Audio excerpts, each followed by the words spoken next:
আসসালামু আলাইকুম, আশা করি আপনারা সবাই ভালো আছেন। তো আজকে আমি একটা অরিজিনাল বিদ্যা দিলাম। এই বিদ্যাটা হচ্ছে মেহেরু শেহরু বীজ চালান। এটা হচ্ছে আমার জামাল পাগলা ওস্তাদের কাছ থেকে পাওয়া। কিন্তু এই বিদ্যাটা আপনারা জীবনেও কোথাও পাবেন না। এগুলো সব ওস্তাদের মুখের বিদ্যা। সব বিদ্যা তো আর আমি শিখতে পারি না, এই জন্য নোট করে রাখছি ডায়েরিগুলোতে। অনেক ডায়েরি আছে যেগুলোতে নোট করা আছে, যে ডায়েরিগুলা যারা আমার কাছ থেকে কিনছে তারা অবশ্যই সেই ডায়েরির দ্বারা রেজাল্ট পাবে। আর যারা হচ্ছে বই খুঁজেন, ভাই একটা কথা বলি, বই দিয়ে কোনোদিন কবিরাজি করতে পারবেন না। এটা হচ্ছে সব থেকে ভুয়া কথা। হচ্ছে এই বইটা পুরোটাই ভুয়া। এগুলাকে আর কি বিক্রি করার জন্য করে, নাম কামাই করার জন্য করে এই বইগুলো তৈরি করা হয়। মূলত পক্ষে বইয়ের ভিতরে কোনো শক্তিই থাকে না। শক্তি যা থাকে গুরুর মুখের বাক্য। গুরুর মুখের বাক্য থেকে যেগুলো পাবেন সেগুলাই হচ্ছে অরিজিনাল বিদ্যা হিসেবে ঘোষণা হয়। তো এই ছিল অরিজিনাল বিদ্যা, মেহেরু শেহরু অরিজিনাল বিদ্যা, যেগুলো আপনি করলে পরে বুঝতে পারবেন। এগুলো অতি পরীক্ষিত, আমার ওস্তাদের করাও, আমারও করা।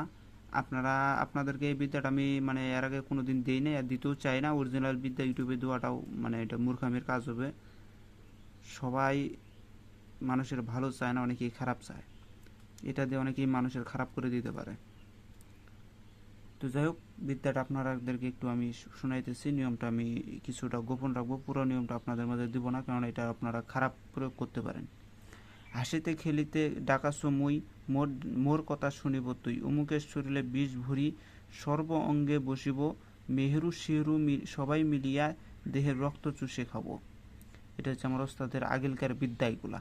আবারও বলতেছি, হাসিতে খেলিতে ডাকাছ মুই, মোর কথা শুনিব তুই, অমুকের শরীরের বিষ বুড়ি, সর্ব অঙ্গে বসিব, মেহেরু শেহরু সবাই মিলিয়া দেহের রক্ত চুষে খাবো।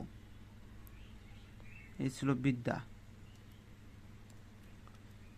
এটাকে আপনারা যদি করতে চান, আমি শর্টকাট একটা নিয়ম বলবো। অরিজিনাল নিয়মটা আমি বলতেছি না, কিছুটা গোপন রাখবো। আপনারা যদি বুঝতে পারেন তা আপনারা করবেন, নাহলে করবেন না। আর এগুলো বিদ্যা যদি কেউ শিখতে চান অবশ্যই আমার সাথে যোগাযোগ করবেন, আমার দক্ষিণা দিবেন, দক্ষিণা দিয়ে আমার কাছ থেকে শিখতে পারেন। অনেকেই আমাকে বলে যে ওস্তাদ আপনার কাছ থেকে শিখবো, এতদিনের ভিতরে শিখবো, আপনি কয় টাকা নেবেন? সমস্যা নাই। যদি আমি বেশিরভাগ মানুষকে শিক্ষা দেই যাদেরকে আমার ভালো লাগে, একমাত্র তাদেরকে শিক্ষা দেই, অন্য থেকে কাউকে শিখাই না। আর যদি ওরকম করে যদি দিতে পারেন তাহলে অবশ্যই আমি শিখাই দেব। আমি তো সবাই তো চায় যে আমি কিছু শিখিয়ে মানুষের উপকার করি, অর্থাৎ আমার নিজের পরিবারটাকেও যেন চালাইতে পারি। যদি সৎ উদ্দেশ্যে চান যে আমার পরিবারকে আমি চালানোর জন্য করে, বা আমার কোনো কর্ম নাই, আমি এই কর্ম করেই খাইতে চাই, তাহলে আমার সাথে যোগাযোগ করবেন। আপনাকে কিছুটা দিয়ে দেবো যাতে আপনি অকর্ম করে খাইতে পারেন।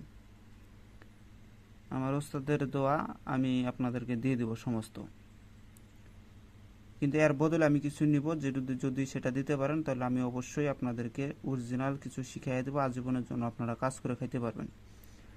তো এটা আমি কিছুটা নিয়ম বলে দিচ্ছি। এটা হচ্ছে শনিবারের দিন শত্রু পায়ের তলার মাটি আনিয়া দাফনের কাপড়ের ভিতরে রাখবেন। রাখার পরে ওই দাফনের কাপড়টাকে আপনারা সর্বপ্রথম 3 মাথায় নিয়ে যাবেন। 3 মাথায় নিয়ে যায় একটা ঘির বাতি জ্বালাবেন।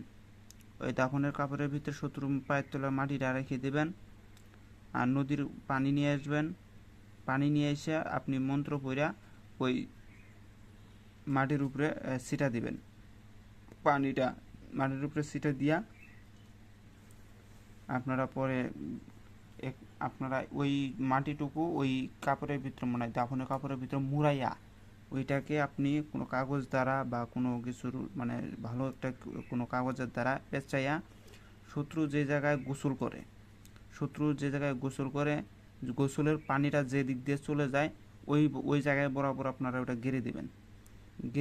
দেখবেন যে যখন শত্রু গোসল করে ওই পানিটা যখন ওই তাবিজের উপর, অর্থাৎ আপনি যে ঘিরে দিচ্ছেন মাটিটা, ওর উপর দিয়ে যখন শত্রু পানিটা চলে যাবে, দেহের পানি চলে যাবে শত্রু শরীরে, তখন মেহেরু শেহরু এই দুই কিবা এটাকে অনেকেই ভূত বলে, অনেকেই জিন বলে, মেহেরু শেহরু এরা দুজন যায় ও শত্রুর শরীরের ভিতরে বিষ ভরে দিবে।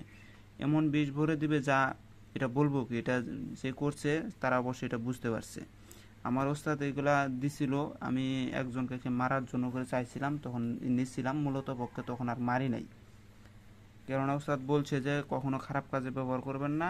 হ্যাঁ, শত্রু তো মানুষ সর্বদা ক্ষতি চায়, সেটা বুঝতে পারছি, কিন্তু তারপরেও যতক্ষণ সে শত্রুকে যতক্ষণ শত্রু আপনাকে প্রকৃতপক্ষে মানে বড় কোনো ক্ষতি না করে দিচ্ছে ততক্ষণ শত্রুর উপরে এসব কাজ করা নিষেধ আছে। কেননা ভাই মানুষের ভিতরে থাকলে একটু গন্ডগোল ফ্যাসাদ বাজে, এটা সাধারণ ব্যাপার। তাই নিয়ে যে কাউকে মেরে ফেলতে বা যে কাউকে বান মেরে দেবো সেটা তো ঠিক না। তো যাই হোক, মেহেরু শেরু দুই জনে যায় দেখবেন যে ওখানে বিষ ভরে দিবে তার শরীরে, এবং এই বিষের যন্ত্রণা সে সহ্য না করতে পারে 7 দিন অথবা 14 দিন এর ভিতরে সে মারাও যাইতে পারে। বিষের জ্বালা এতটা হবে যেটা আমি বলবো কি, সে ছটপট করবে শুধু। তো যাই হোক, এই ছিল বিদ্যা। আমার কাছে এরকম ওস্তাদি বিদ্যা আর বহুত আছে যেগুলো আমি আপনাদের মাঝে দেওয়া যাবে না। এগুলা যারা শিখতে চান অবশ্যই আমার সাথে যোগাযোগ করবেন। যাদের সময় কম তারাও যোগাযোগ করবেন। যারা যারা অনেক অনেক কবিরাজের কাছে ঘুরতেছেন ফিরতেছেন, কিছু পাইতেছেন না, অরিজিনাল কিছু দেয় না, শুধু ভক্ষ চক্র করে বুঝ টুজ দিয়ে রাখে, তো আপনারা আমার সাথে যোগাযোগ করবেন। যদি আপনারা আমাকে যদি দক্ষিণা সেরকম দিতে পারেন তাহলে আমি সম্পূর্ণ নিয়মকানুন সম্পূর্ণ কিছু শিখাই দেবো যাতে আপনারা করে খাইতে পারেন। কেননা অনেকেই আছে মুরব্বী হয়ে গেছে, এগুলোর পিছনে ঘুরতে ঘুরতে মুরব্বী হয়ে গেছে কিন্তু তবুও সে কিছু পায় নাই, শুধুমাত্র মানুষের হাতে ধোকা গেছে। তারা আমার সাথে যোগাযোগ করবেন, আমি কিছুটা দিয়ে দেবো, আপনারা যাতে করে খাইতে পারেন। তো সবাই ভালো থাকবেন, খোদা হাফেজ, আসসালামু আলাইকুম।